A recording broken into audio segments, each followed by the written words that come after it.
I have a wonderful episode to share with you today. I'm chatting with Phil Barth about stress.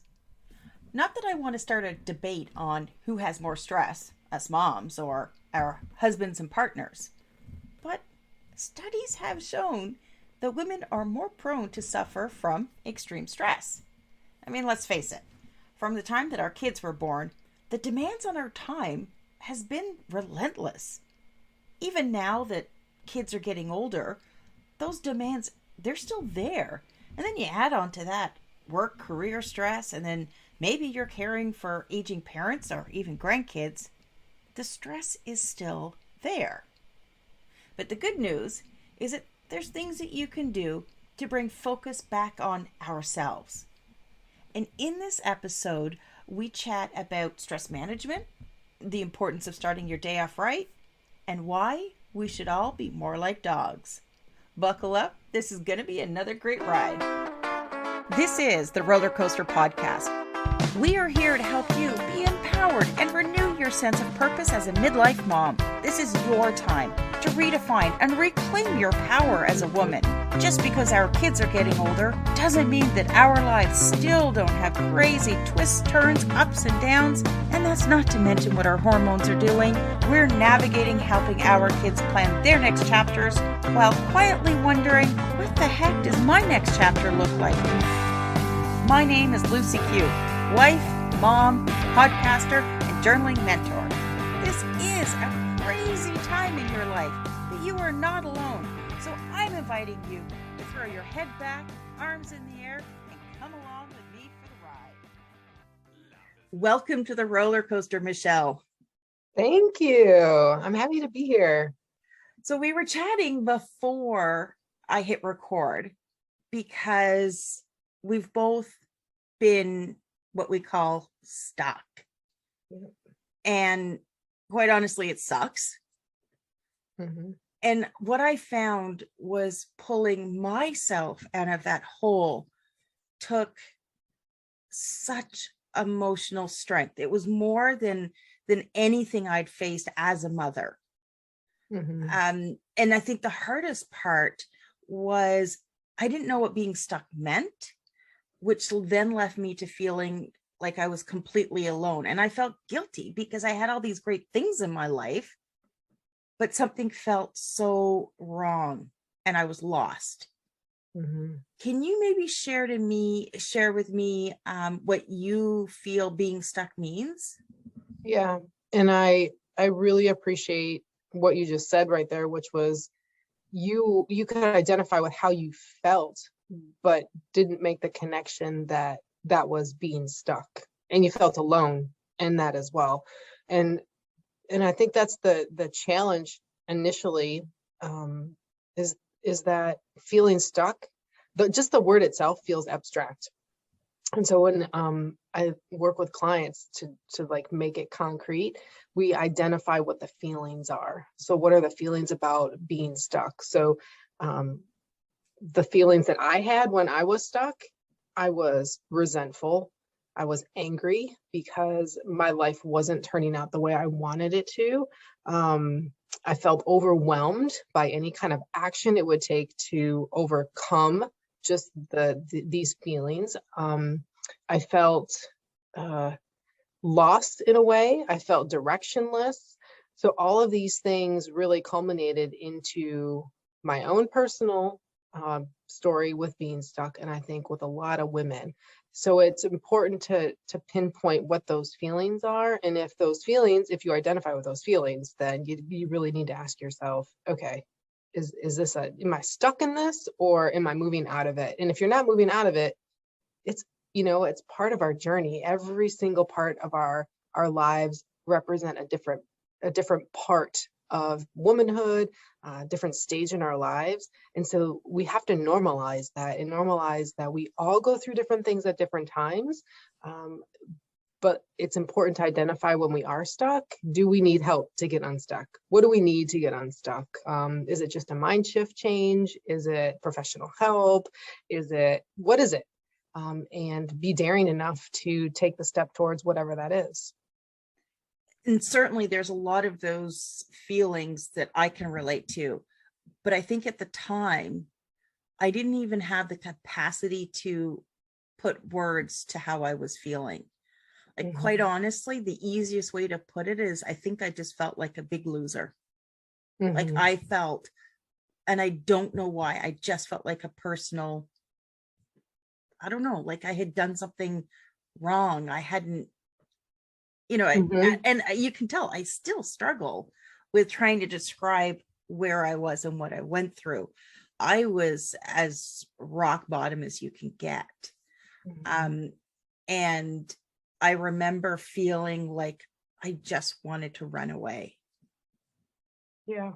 And that's another great emotion to identify with, is that feeling of, like the shit hits the fan, you're like, you just want to give up on it. And then, like, there has to be something better than this moment that I'm in. And maybe that's the question that we ask ourselves when we're really in that place. But as you were talking, the kind of the picture I was getting in my mind is literally like having a weight attached to myself that's pulling me under, like just not being able to put any word to it, but like that is how I feel. And like, it's going to drown me if I don't get rid of whatever this weight is. Yeah, and for me, I described it as scraping the bottom of shit barrel. Like, I Hmm. was, that's how far down I was. But, and it was one, it was something that similar to what I can remember Les Brown saying, that I knew that I could, because I felt so desperate and lost. I knew I was at the point where, if I looked down, I would just drown in Hmm. my own emotional shit. Yeah. Or I could look up and just try and find the possibilities. Mm. And that's the only thing that I could cling to at that point in time, was just, as you said, what else is there out there? Hmm. What are those possibilities? And that just ever so slowly, it just started to be able to turn things around. What what was it that you did once you sort of acknowledged, okay, wait a second, things aren't right? What was it that you did to start to turn things around for yourself? Well, in my own story, I was faced with an ultimatum. So I had been stuck for a long time, didn't know that I was stuck. I just knew that I was not happy with the direction that my life was. Like, I was happy in my relationship, I was happy with my family and being a mom and all that stuff, but I wasn't living out the dream that I had attached to as a young adult. And I held on to that for a long, long time, many, many years. And by holding on to that, that in itself produced those feelings of resentment and anger, being miserable, all of those things. And I held on to that for way too long. And as a result, I got to a point where I made decisions and I did things that almost ruined my marriage. So it came to a head where I was given an ultimatum that I either get my shit together and figure out what it was that I wanted, or I was going to like disrupt my entire life. And that is actually what pushed me into really trying to identify, okay, well, who am I right now? And who the fuck do I want to be in the future? Because I couldn't go on the way I was. I could, but I would be losing a lot of things in the process. And I didn't want to lose what I had. I loved my family. I loved the unit we had spent years creating. Um, so I had to get real with myself, and I got help. I got professional help. And then I also, at the same time, it coincided with going through a coaching academy. And in that process, like, that just took me onto my own personal transformation journey, where I really had to start asking myself some really hard questions and get my own clarity, and like you were just saying, like, get out of the shit barrel. Like, it was like a rope was thrown to me, and I had the choice of climbing the rope and figuring out where it took me, or just staying in the shit. And I knew what I wanted. I knew I wanted to be a different person. I wanted to get back to who I was. at the core, and I had lost sight of who that person was. And so I grabbed hold of that ladder and I climbed out, and I've, feel like I've been climbing out since then. And it's a process. It's a long process. But I think when you make the effort to do it and you take those first steps to like, hey, you know what? I don't want to stay down here anymore. I want to get out of this. Then the universe hears you, and things come your way, and you're able to, you can get out of it. Well, I did disrupt my life. I did come pretty close to blowing my marriage apart. Mm-hmm. So Here. I was like, if there's a word for how to screw it up really bad, I'm going to take that one. Yep. But, for me, as I look back, I don't know if I ever did have a sense of myself, who I was. I met my husband when I was 18. He's 5 years older. And I went from my parents' house and I moved in with him. And then it was about like a year later, we got engaged, we got married. A couple of years later, we were having kids. So I never really understood what it was to learn who I was. And I think that was, the ball and chain that I'd been lugging around for, my entire life. Mm-hmm. I can even remember questioning, my own worth as a mother, just because I was so disconnected from who I am, what I wanted. And, you talk about that lifeline. I I like to think, and this could be really woohoo for some of the listeners out there, but I like to think that it was my future self coming back to pull me out of that barrel. That the person throwing that lifeline is your future self, the person that's been through it, figured out a few things, and is then going back and saying, okay, wait a second, you're not alone. I'm That is here with freaking you. amazing. I love that. I absolutely love that. I don't know if it's an analogy or yeah, whatever it I is. don't know. Don't ask me I'm the with you on fancy word. that train. I'm But going with yeah, you on that woo train. So yes, the idea that your future self would be throwing you that lifeline, that's powerful. and so often you hear people saying, oh, imagine you're reading your own obituary. What do you want it to say? I'm like, well, that's a little bit morbid. What would the person, because there's so many seasons of our life to go through. How can you possibly sum it up in a couple of paragraphs? It's like, I don't know if you've ever heard the poem called The Dash, I think it's called.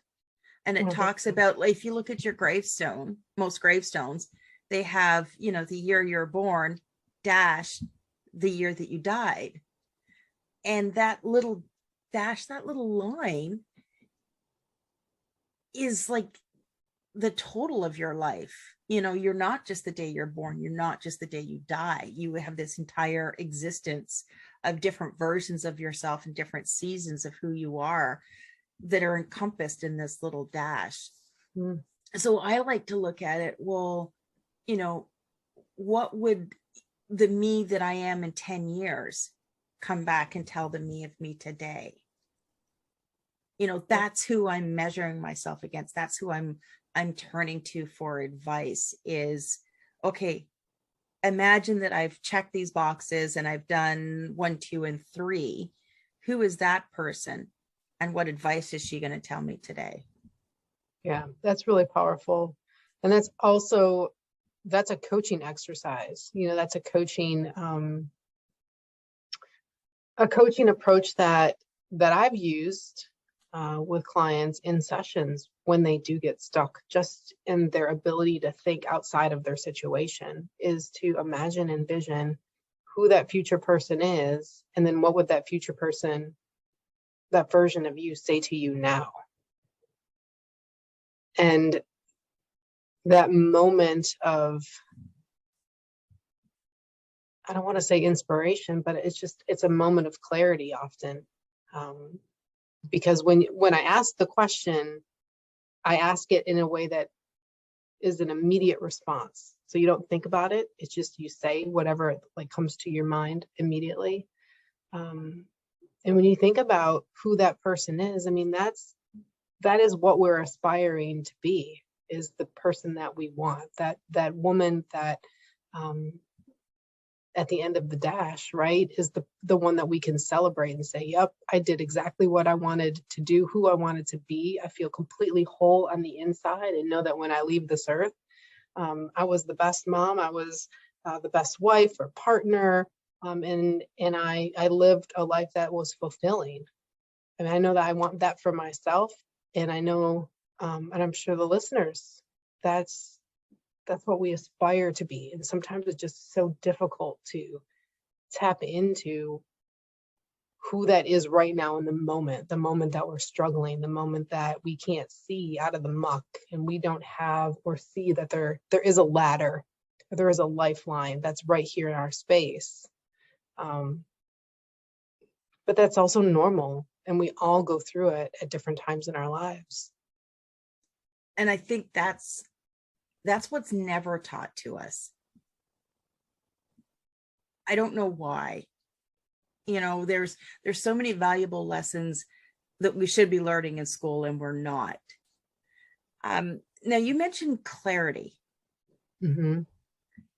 And I find that's one of those words. I don't know if I want to say there's a lot of myths or misconceptions about it, but it's one of those things that people are searching for. Can you maybe explain, what clarity it is and how you went about finding it for yourself? Yeah, so clarity for me is the moments, I call them windows of opportunity. Because if you say the word clarity, that feels really broad, right? But and it also is like an intuitive hit. That's I kind of partner those two together. But windows of opportunity are the things that pass in and out of our day that we wouldn't necessarily be open to unless we're open to it. If we're searching, if we have an open mind, these windows of opportunity come into our lives, and it's just a simple, expressive moment where something clicks for us. And it could be inspiring. It could be, uh, you know, a moment of clarity about something simple. It's just something. But if we don't capture it, if we don't hold on to it in that moment, it's going to disappear. And we won't even remember that it happened. And so what I do with my clients when it comes to clarity is to look and be open to those windows of opportunity and to capture them somehow, whether it's taking a note in their phone or writing it down, because the next time we come together and we talk, I want to know what those windows of opportunity are, because over time those become the dots that are being connected for the client. And like as a broad scope, that's the clarity. And I find that, when I want to say about, a myth about clarity is that it's not something that you can, I don't know if the right word is search for it. It's something that it happens when you least expect it. Yeah. Yeah. And I That's think the window of opportunity. yeah. Yep. And it's the difference between, the masculine and the feminine energy, because so often, we exist solely in that masculine energy when it comes to goals and strategy and getting things done, as mothers. Mm-hmm. It surprised me to learn that, as a mother, even though you're nurturing and you're raising children, you still have to have a very strong hold on these masculine energies, because that's what gets shit done when you're a mother and you've got kids and dinner and, all this stuff going on. So, for me, clarity happens when you engage in that feminine energy and you surrender, Mm-hmm. that's when it sort of comes forward. You can't force it. Yeah. You do those things that you need to do, where you're working with a coach, you're learning about yourself, you're doing the inner work, you're journaling, you're meditating, you're doing all of these things. And then over time, these little nuggets start to reveal themselves. And then all of a sudden you're like, oh, there we go. Yep. You're exactly right. And I love that you used surrender, because that is exactly the process, is surrendering to all of it's surrendering to that weight, right? Letting that weight go and surrendering to the flow. Life is flow, energy is flow. And I often think of a river, and just sometimes we hold on to the bank and we're holding on for dear life, but really the flow wants to take us for a reason, but we're holding on to something. When we surrender to that power, yeah, I think clarity blooms. Those windows of opportunity are just, they're going to naturally come into our lives. And for me, the pivotal day where it all came to a head and I was at my lowest low, it was through surrendering that I was really the first step of pulling myself out, because I literally called out to the universe, just please, please, just give me one thing that I can do right now to start to help myself. And it was such a raw emotion that I was, experiencing at the time. And I got quiet, I got still, and I started to think about, well, if I don't want to be this person, then who do I want to be? And I started to think about the attributes that that person had. And that then led me into creating, it's now a whole journaling formula that I've created that I practice every day. And I've done this every day for 5 years now. And it's amazing. I mean, if you had told this me in the moments before I surrendered that this is what you need to do, I wouldn't have believed you, and I wouldn't have believed where I was.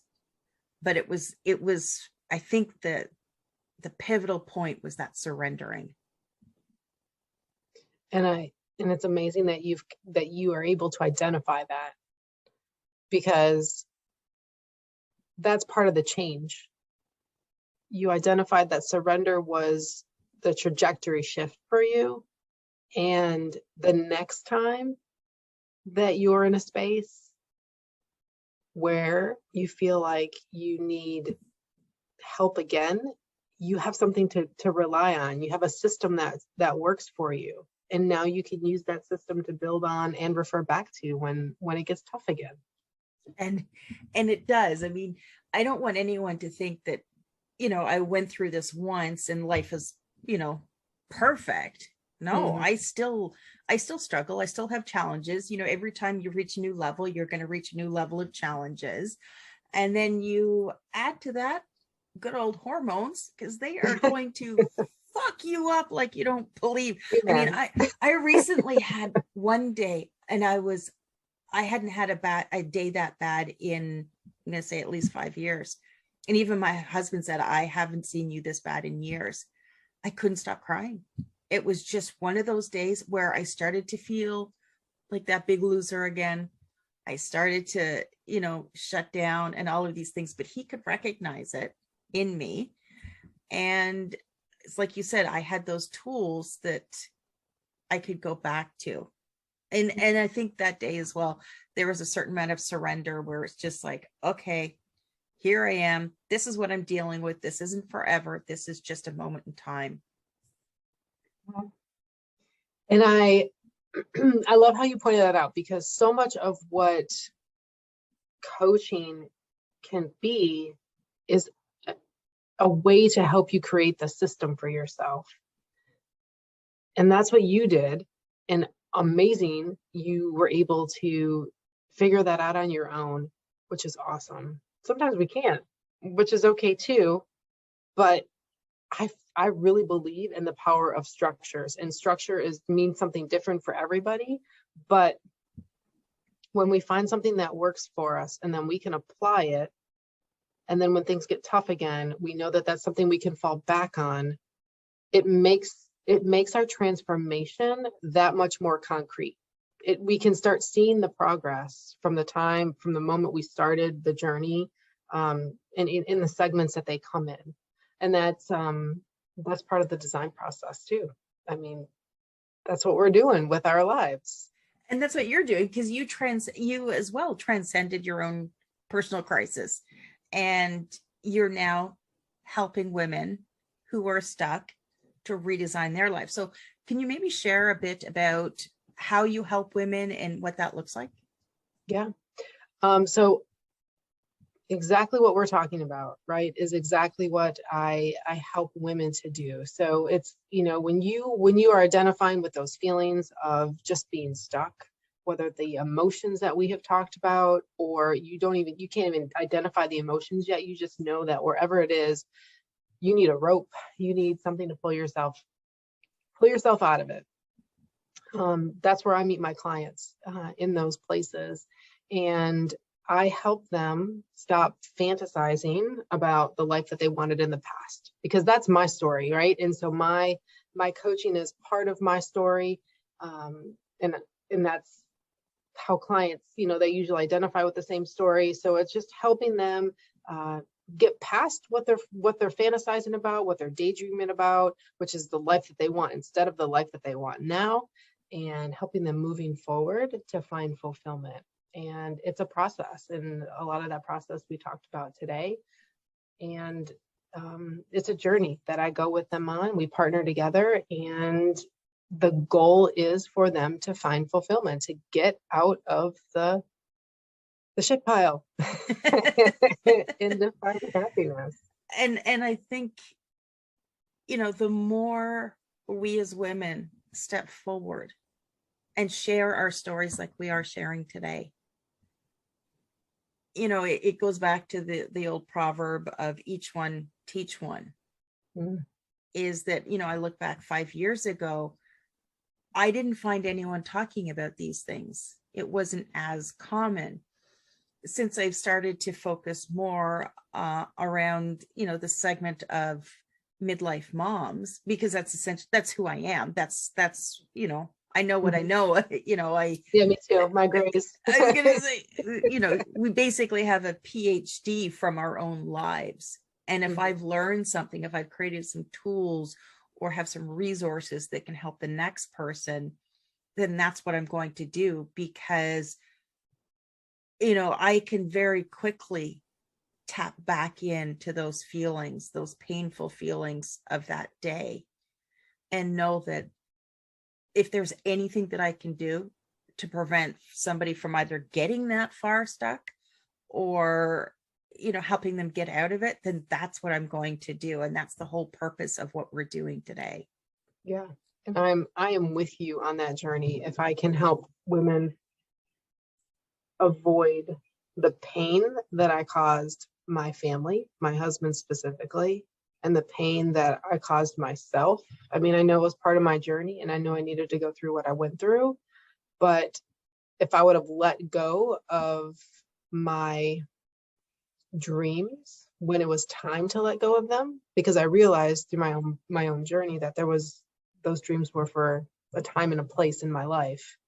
If I would have let go of all that I had, years before, I would have been a completely different outcome.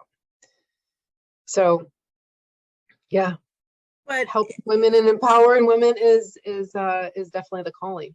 Yeah, and hindsight's always 2020. But I can clearly say that I had to go through what I had to go through to be able to share what I'm sharing.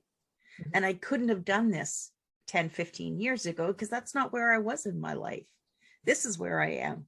And this is what I've learned, and this is the wisdom I'm sharing with people and connecting with people like yourself, so that, collectively we can all, work together and, really change the story of what midlife women are doing. Yeah, absolutely. I mean, without a doubt, I know that that's my purpose, is to share my story in the hopes of empowering and helping other women. And we definitely share that. Now, as we wrap up, Michelle, do you have any final words of wisdoms that you'd like to share with our listeners? Absolutely. I would say, you are not the only one. Uh, we all go through our own shit.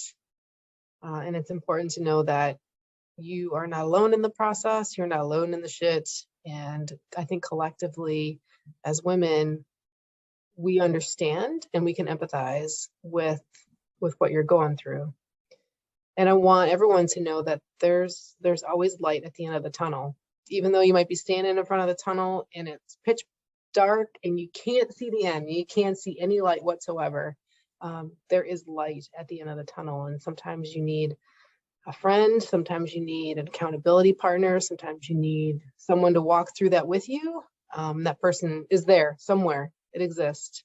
But just know that just got to go. You just got to walk through it, and we'll be there with you for sure.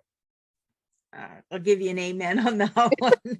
And Michelle, where's the best place for people to connect with you? Well, I think the easiest is my website, which is woodslifecoaching.com. And I'm always open to a conversation. You can email me at michelle@woodslifecoaching.com. And you can find me on Twitter and Facebook. We'll probably put those in the show notes, I'm sure. Yeah, and that's how you reach me. To connect with Michelle, make sure you check out the show notes. I will have all of her links in there.